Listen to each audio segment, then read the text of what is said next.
So as we all know, new signings don't always work out. Last season we had a lot of transfer flops in the Championship, and what I thought I'd do for our video today is go over some of the players who I thought flopped last season but who could make a comeback for the 1920 season. Leave in the comments down below what signing were you most underwhelmed by last season, and can you realistically see them getting back into the side and having an improvement going into next year. Obviously there were some transfer flops who I've not included on this list who I just think are going to be a write-off going into the next season. You know, Graham Burke for Preston, I can't see him getting back into our team. Marley Watkins at Bristol City, I've not really seen any signs from him that he'll improve going into next season. Benikofobis signing for Stoke last season, with all the new signings that they've already made in this transfer window, I'm not sure he's going to get much of a chance next season. So this video is purely for players who flopped last season, but I can realistically see them having a bit of a comeback going into next time. So if you do go to enjoy the video, make sure you leave a like, it's always massively appreciated. But without further ado, let's hop into some of these players. So the first flop from last season to talk about is going to be Kyle Bartley. He had a bit of a disastrous first season at West Brom. He moved from Swansea in the summer for a fee of around about £3 or £4 million, so not a cheap defender to bring in. And I've got to say, before he signed for West Brom, I'd always assumed, I always thought he was a very good defender, you know, from his spell on loan at Leeds. He had a very good season in the Championship while he was there. I always thought he was a decent player at Swansea, but for whatever reason, things didn't work out for him in his first season at West Brom, either playing in a three-back formation or trying to play sort of progressive football, playing out from the back. Did not suit his game at all. There were quite a few disastrous performances listed throughout the season. For a large part of the season he was dropped to the bench. People would make runs off him behind him, and at times he just didn't look bothered to track them back. But I've got to say, towards the end of the season I did see signs of improvement, especially in the two playoff semi-final legs against Aston Villa, where for the majority of those two games West Brom actually defended very well. Kyle Bartley was central to that. I think that if he continues with those levels of performances going into next season, he could turn out to be still a decent signing for West Brom, you know, especially if Dawson does go on to leave.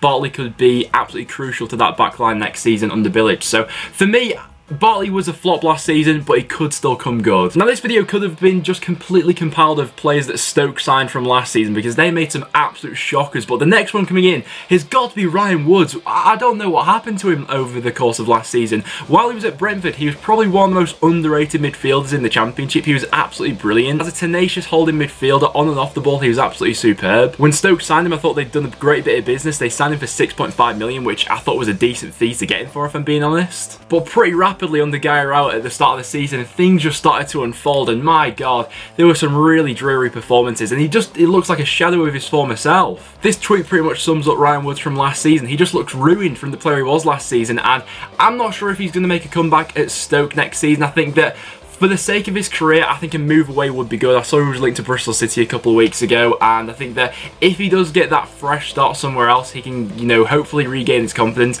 and get back to the player he was at Brentford, because he was an exceptional talent, but it just looks ruined at Stoke. Swansea had a brilliant track record with developing young players throughout last season, but one player who didn't blossom was Joe Asaro. After making his move from Sunderland, the season Sunderland got relegated, Joe Asaro was sort of one of the few high points from that season. A young player up and coming, scored a few goals for them. He then made his move to Swansea in the summer for around about £2 million, so not the most cheap deal in the world. He moved to Swansea and never really got going. He only made 4 starts throughout the season, made 10 substitute appearances, and there's an argument to be made that he never really got a run of games in the team to really get his confidence up and get going and feel his way into the team. But even so, when he was given those opportunities, he never really looked that convincing. He picked up 1 assist and failed to score throughout last season. However, there are just glimpses of it, you know, from his time at Sunderland and with Swansea's track record of bringing up young players. He's got a clean slate now at the club with a new manager coming in as well, and you just feel as if, you know, with Daniel James leaving, that's going to leave a position to be filled. Joe Asaro could be that player for them next season. I mentioned this one a couple of videos ago, but I do think Bobby Reid is in for a big season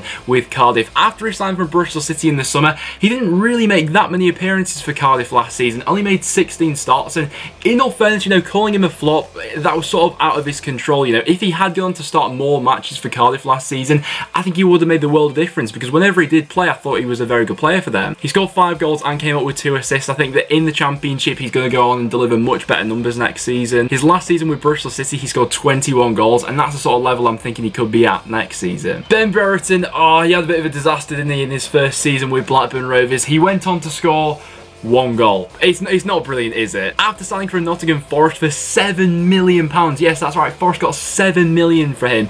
He didn't exactly go on to hit things off with Blackburn straight away. It took him until the 4th of April to finally open his account for Rovers after he scored in the 2-0 victory they had over Bolton Wanderers. Throughout last season, he had an average match rating of 6.06, which really isn't great. Although most of his appearances did come off the bench, he made 21 substitute appearances. He just looked like he was lost for most of the season, either playing on the wing or up front. This tweet shows what some Rovers fans were thinking throughout the season, but I think that after finally getting his first goal of the season, he could go on and kick on next year. He's still only 20 years old, so he's still a very young striker, and I mean, I don't know if he's worth £7 million, but I think he could go on to score a few more goals next season. And Hull fans, talk to me about David Milankovitch. What a weird signing he turned out to be. After signing from Genoa in Italy, he went on to make no starts for Hull last season, made 8 appearances off the bench, but I think it was clear to see from day one that Nigel Atkins wasn't fancying this player, whether it was because how he was in training or around the club. He never got going last season. I'd be interested to know from Hull fans why you think that was the case. I think in some of the substitute appearances when he did come in, he showed some small bursts of quality. He was loaned out to Hearts the season before that, where he went on to score 6 goals and bagged 5 assists, scored some very good goals in that bunch as well, and looked like a real quality player. And I know he was playing in the Scottish League then, but even so,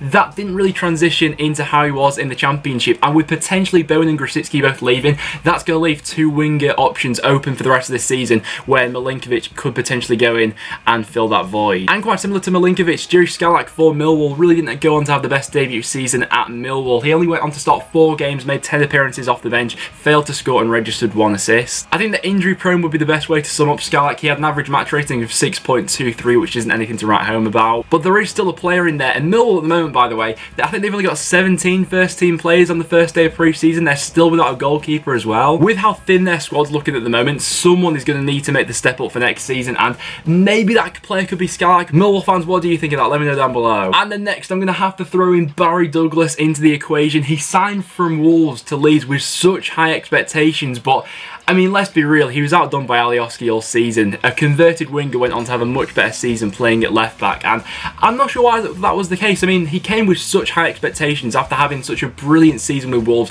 getting promoted. He scored 5 goals and got 14 assists in that promotion season with Wolves. He came to Leeds and things weren't quite the same. He did miss, you know, some chunks of the season with injuries that went on to hinder him a little bit, but he just seemed a bit awkward in that left back role a couple of times and didn't really seem as comfortable as he was in seasons prior to that. Maybe after a season of settling in under Bielsa now, though, he'll be back to his best next season, because we all know what a quality player Barry Douglas can be. Like, there's no doubt when he is at his best, he can be, you know, the best left back in the league. He's one to keep your eye on, though. He didn't necessarily have like a disastrous season, just wasn't quite as good as most people expected him to be. I think that going into next season, we could see the old Barry Douglas back. If Frank Lampard does become the new Chelsea manager, then perhaps Joseph Zoom could have a second chance at Derby. His debut season there, I mean, he just wasn't very good. He scored 2 goals and picked up 1 assist, cost Derby about £3 million signing from Brentford. The season prior to that, he went on to score 7 goals and picked up 7 assists for Brentford. It wasn't the easiest situations to walk into, obviously. He had competition on the wings from players like Harry Wilson and Tom Lawrence, but with Wilson no longer being there, perhaps Joseph Zoom could be getting a new lease of life next season, especially if Derby do have a new manager. He'll have a clean slate at the club then. And there's definitely still a player in there with a lot of potential. You know, we saw that at Brentford, he was absolutely ripping it up at times. He had an average match rating of 6.24 last season, which isn't great, but maybe under a new manager, if he's the first choice for that right winger next season, we could see a bit more explosivity. I'm going to have to throw Josh Windass into this category as well. After signing from Rangers from Wigan on transfer deadline day, I thought they were going to do absolute bits after the players they signed. You know, they brought in Josh Windass, Joe Garner as well. I thought that those two would play off each other really well. Things didn't really go to plan in Windass's first season. He was the sort of player who he'll have one good game, then go missing for the next 5. A bit like Wigan's equivalent of Mesut Ozil or something like that. He had an average match rating of 6.35. Went on to score 5 goals and pick up 2 assists. Not the best numbers for someone you're paying £2 million for. In 5 less appearances last season, Nick Powell went on to have 7 more goal involvemements. But with Nick Powell now leaving Wigan, the creative onus I think is really going to fall upon Josh Windass' shoulders next season, and surely that number 10 position is going to be his. You know, with Powell now out the door, Windass really could thrive next season. I'm interested to get the Wigan fans' verdict of what you made of Windass during his first season, because I mean, I've seen some contrasting ones. This is what one fan makes of Josh Windass, and like I said, I'm interested to see how he does next season because I wasn't really sure in his debut year. And then to round off the video, we're going to have Tom Ince, one player who you always expect big things from in a championship season. He's a sort of yo-yo player between the championship and the Premier League. He'll move to the Premier League, not make it, move back to the championship, have an unbelievable season, get his move back, and then things won't work out, and that cycle just continues to go around. But in his first year at Stoke, I don't think he was particularly good. He didn't really live up to the hype, albeit he was at times Stoke's most creative player going forward.